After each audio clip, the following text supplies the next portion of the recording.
میں I T industry کی طرف آتا ہوں.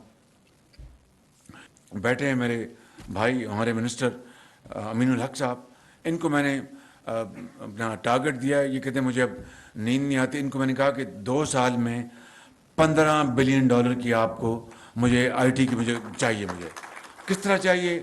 میں بھی بیٹھوں گا, یہ بھی بیٹھیں. دیکھیے اگر ایمبیشیس ٹارگٹس نہیں بنائیں گے تو you will not be able to achieve even a normal target.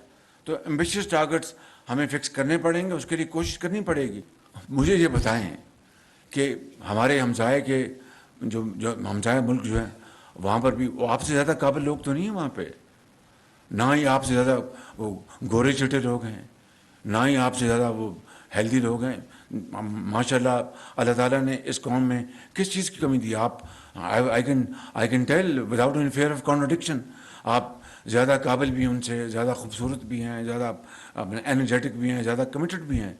لیکن ہاؤ کم کہ $200 بلین کی ان کی جناب آئی ٹی انڈسٹری ہے, اور یہ جو غوری صاحب فرما رہے تھے $2.5 بلین ہوگی, 2.5 میں کہتا 3 لگا لیں, 4 لگا لیں.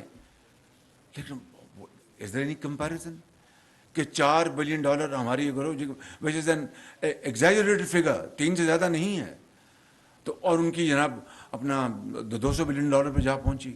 یہ اسٹیٹ بینک کی ضرور اس میں لیکوناز ہوں گے جس کو ریموو کرنا چاہیے, لیکن ہندوستان کی جو بیوروکریسی وہ تو ہم سے بھی زیادہ ٹائٹ فسٹڈ ہے.